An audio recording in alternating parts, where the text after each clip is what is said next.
आज आलो भाग दो के लक्ष्मण मूर्छा और राम का विलाप जो लेसन आप देख रहे हैं श्री रामचरित मानस के लंका कांड से है।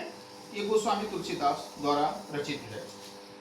इसमें पहले है दोहा कि तौ प्रताप को राखी प्रभु जय हूँ नाथ तुरंत असकहि आय छुपाई पद बंद चलो हनुमंत भरत बाहुबल शील गुण प्रभुपद प्रीति अपार मन मोहजात सराहत पुनि पुनि पवन कुमार।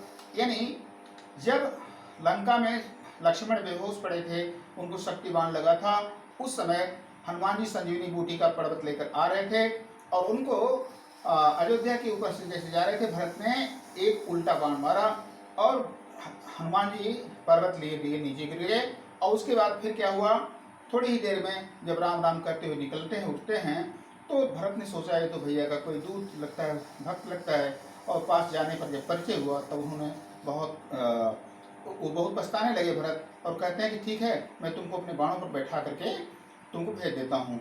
तो हनुमान जी ने कहा कि हे प्रभु, आपको अपने बाणों पर बैठा के भेजने की जरूरत नहीं है, मैं तो भगवान का नाम स्मरण लेते हुए आपके प्रताप से चला जाऊंगा। वही बात यहाँ प्रसंग में है। देखिए कि तव प्रताप और राज प्रभु, हनुमान जी कहते हैं कि हे भरत, आपके प्रताप को स्मरण करके और उर राख प्रभु, और अपने हृदय में प्रभु श्री राम को रख करके मैं तो तुरंत चला जाऊंगा।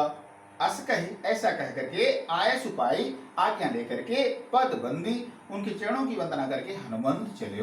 हनुमान जी चल दिए। भरत बाहुबल शील गुण प्रभुपद प्रीति अपार, भरत के बाहुबल की प्रशंसा और उनके भगवान के चरणों में उनका अगाध प्रेम, इसकी प्रशंसा अपने मन में करते हुए पवन पुत्र हनुमान चले जा रहे थे। ये तो रास्ते में हनुमान जी के जाने का चित्र है।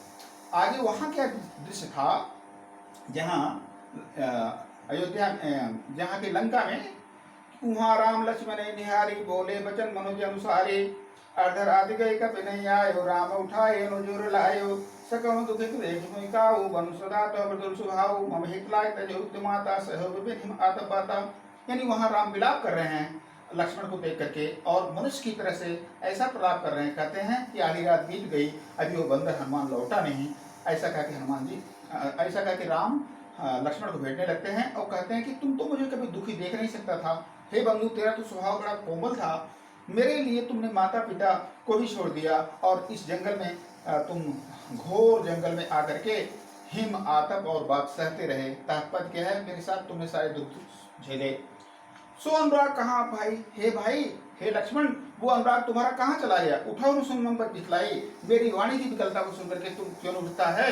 जो जनता हूँ बन बंद छोहू, अगर मैं जानता कि जंगल में आने से अपने भाई से मैं बिछुड़ जाऊंगा तो पिता वतन मनते नहीं वहू, मैं पिता की बात को मानता ही नहीं। सुतमित नारी भवन परिवारा हो जाए जब 12 बेटा पुत्र भाई नारी, इस परिवार ये तो बार बार मिलते हैं, लेकिन अस विचार जी रागवता मिले जगह सहोदर भ्राता। हे भाई, ये विचार करके तुम उठ जाओ कि इस संसार में सहोदर भाई दूसरा नहीं मिलता। और राम अंतिम में अपनी दशा कहते ही कहते हैं कि यथा पंख वेणु खगति दीना, मणि वेणु फानि कारिवार करहीना, असमम जीवन बंधु वेणु तोहि, यहु जड़ दैव जियावै मोहि। तात्पर्य है कि जैसे पंख के बिना पक्षी अत्यंत विफल हो जाता है, जैसे मणि के बिना फणी, फणी माने सर्प, अत्यंत विफल हो जाता है, उसकी मणि छीन ली जाए, ऐसा ही मेरा और करिवर करहीना, और हाथी को अगर उसका कर माने सूंड उसका कोई काट दे तो जितना वह परेशान होता है, ठीक वैसी ही परेशानी मेरे जीवन में तुम्हारे बिना है। अब मैं अयोध्या को कौन सा मुंह लेकर के दिखाने जाऊंगा कि मैंने नारी के लिए अपने प्रिय भाई को गंवा दिया। बर अवजस सहते जग माही, बल्कि मैं अवजस सह लेता, नारी के हानि से कोई विशेष हानि नहीं है। देखो यहाँ राम मर्यादा भूल रहे हैं, यहाँ आपत्ति काले मर्यादा नास्ती, यानी राम कहते हैं कि नारी के की हानि कोई विशेष हानि नहीं, नारी को विशेष महत्व नहीं दे रहे हैं राम। यहाँ क्या है, आपत्ति काले मर्यादा राम भूल रहे हैं। और फिर कहते हैं कि अब आप लोग शोक सुतो रासायन चोर कठोर और मोरा, अब तो मेरा निष्ठुर और कठोर हृदय ये लोकापवाद भी सहेगा।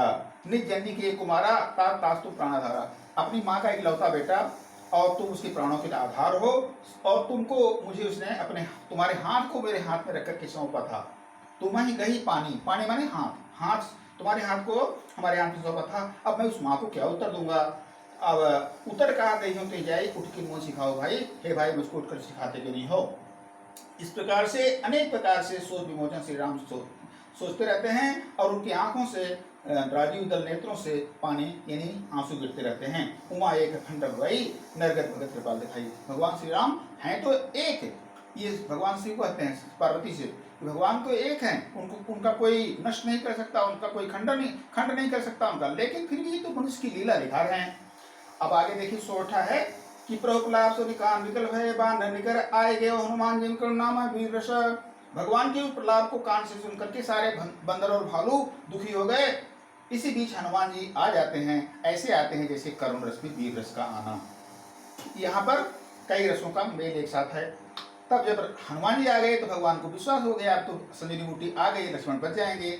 हर श्री राम भेटे हनुमाना अति कृत के प्रभु परम सुजाना। तब भगवान खुशी होकर के हनुमान को भेटने लगते हैं। भगवान अत्यंत कृतज्ञ हैं और ज्ञानी हैं। तुरंत वैद्य तक की उपाय, वैद्य ने तुरंत उपाय किया और लक्ष्मण हर्षित होकर के उठ बैठे।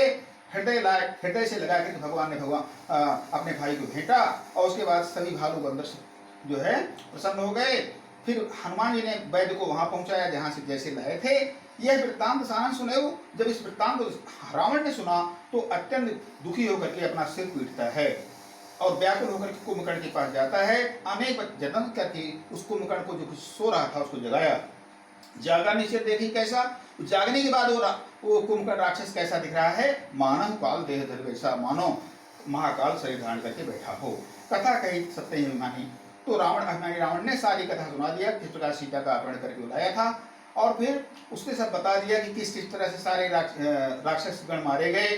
कौन कौन राक्षस थे, दुर्मुख सूर्य मनुज आहारी भट्ट अधिकाय कंपन भारी अपर महोदर आदि मीरा परे समर में सबंधीरा। ये जितने भी वीर थे सभी समरभूमि में पड़े हुए हैं, सब मर चुके हैं। जब उसने बताया तब जो है कुंभकर्ण कहता है कि सुनि दोहा में लिखा है कि सुनि दस्कंदर वचन तब कुंभकर्ण बिलखान जगदम्बा हरियाणी अब सर्चा हर कल्याण।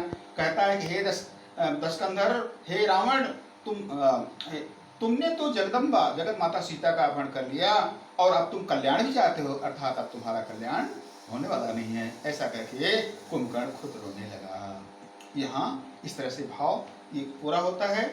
आपने देखा इसमें दोहा, सोठा और चौपाई 3 छंदों में ये पूरा का पूरा लिखा हुआ है। धन्यवाद।